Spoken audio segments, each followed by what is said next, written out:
जय श्रीराम.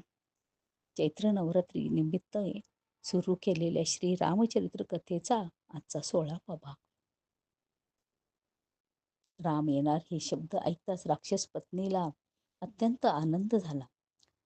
पण त्याने जर काही विघ्न उत्पन्न झाले तर मात्र आल्या पाऊली राम परत जाईल असे सांगितले. त्या भरात ती म्हणाली, मारुते, पाताळातून भुंगे अमृत आणून मेलेल्या राक्षसांवर सिंचन करतात.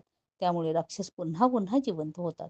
हे मर्म समजण्याचा अवकाश. मारुती पाताळातील अमृतकुंडाजवळ गेला आणि त्याने भुंग्यांना मारण्याचा सपाटा चालू केला. त्या समयी काही भुंगे मारुतीस शरण आले. त्यांनी त्यांना जीवदान दिले आणि यापुढे दैत्यांना अमृत न देण्याविषयी बजावले. इकडे अमृताचा पुरवठा बंद झाल्यामुळे सैन्यासह महिरावण मारला गेला आणि रामप्रभू विजयी झाले. त्यानंतर समय पाहून मारुती रामाजवळ हळूच म्हणाला, प्रभू, महिरावणाला मारण्याचे मर्म काढून घेण्याकरता मी त्याच्या पत्नीला वचन दिले आहे, करिता आपण तिचा अंगीकार केला पाहिजे. हे शब्द ऐकताच रामाला हसू आवरेना. राम म्हणाला, मारुते, काय म्हणतोस रे हे वेड्यासारखे? अरे असे होईल तर माझे अवतार कार्य संपलेच म्हणायचे. एक बाणी, एक वचनी व एक पत्नी असा हा अवतार असता. तू म्हणतोस ही गोष्ट कशी शक्य होईल? मारुतीरायाने चटकन विनयशीलपणे सांगितले, नाही देवा, आपल्या अवतार कार्याला कमीपणा येईल अशी गोष्ट या दासाकडून कधीच घडणार नाही. मी ज्या भोंग्यांना प्राणदान दिले आहे त्यांना पलंग पोखरून ठेवण्यास सुचविले आहे. आपण त्या पलंगाला स्पर्श करताच तो मोडून पडेल. काही विघ्न उत्पन्न झाले तर राम लगेच परत जाईल असे मी तिला बजावले आहे, करिता आपण फक्त तेथपर्यंत येण्याची तसदी घ्यावी इतकेच. हे ऐकून रामाने मारुतीची पाठ थोपटली आणि कपिनाथ, तुझ्यासारखे बुद्धिवैभव त्रैलोक्यात आढळायचे नाही. याप्रमाणे मारुतीचे थोडे कौतुक करून राम मारुतीसह चंद्रसेनेकडे निघाला. दुरून रामाला पाहताच तिचा आनंद गगनात मावेनासा झाला. तिने पूजेचे साहित्य सर्व तयार केले होते. पण राम पलंगावर बसतो न बसतो तोच कर कर कर असा आवाज आला आणि पलंग मोडला. तेव्हा चटकन राम उठला. जरी राम दयावंत आहे तरी त्यावेळी त्याला तसे वागणे भागच होते. राक्षस पत्नीचे म्लान वदन पाहून त्यास तिची दया आली.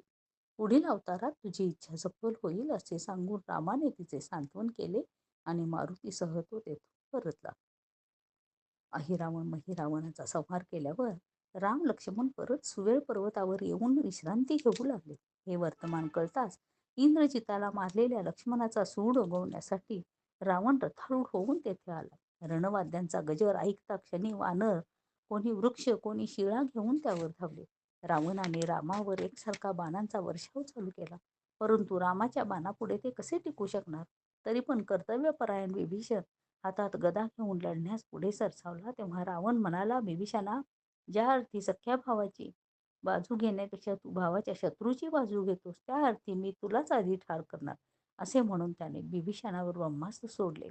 इतक्यात वीरशाली लक्ष्मण विभीषणाच्या रक्षणार्थ धावत आला आणि त्याने त्याला मागे टाकून आपण त्याच्यापुढे येऊन उभा राहिला. तेव्हा रावण अत्यंत क्रोधाविष्ट होऊन म्हणाला, अरे विभीषणा, बायकांसारखा दडून का बसतो? तुझ्यामुळेच तर माझा कुलक्षय झाला. तेव्हा आता तुला मारल्याशिवाय माझे समाधान होणार नाही. तू रामभक्त आहेस तर भीतोस कशाला? ये माझ्या समोर आणि काय तो पराक्रम दाखव. विभीषण म्हणाला, मी रामाला शरण गेलो म्हणून तर आज निश्चिंत झालो आहे. तुला मी अनेक प्रकारे सांगून सुद्धा तू ऐकले नाहीस, त्यामुळे तुझा कुलक्षय झाला. आता तरी तू रामाला शरण जा, नाहीतर या उपर तुझाही नाश होईल. हे बंधूचे भाषण ऐकताच रावणाचा राग अनावर झाला.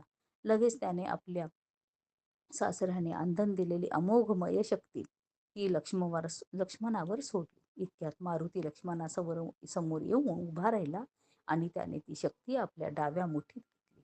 तोच त्या शक्तीने स्त्रीरूप धारण केले व ती म्हणाली, काय रे हनुमंता, तू ब्रह्मचारी म्हणवतोस आणि परस्त्रीची अभिलाषा करतोस. लाज कशी नाही वाटत तुला? मी रावणाची कन्या असून लक्ष्मणाला वरण्यासाठी जात आहे, तेव्हा सोड मला. त्यावर मारुतीने तिला सोडून दिले. त्यावर ती विजेसमान कडकडून लक्ष्मणाच्या हृदयात शिरली. त्या क्षणी लक्ष्मण मूर्छित पडला. ते पाहून रावणास अत्यंत आनंद झाला.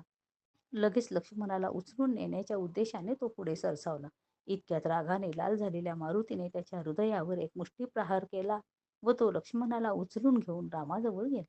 यापुढे आपला टिकाव लागणार नाही अशा विचाराने रावणाने तेथून पळ काढला आणि त्याच्या मागोमाग त्याचे सैन्यही पळाले. श्रीराम, जय राम, जय जय राम.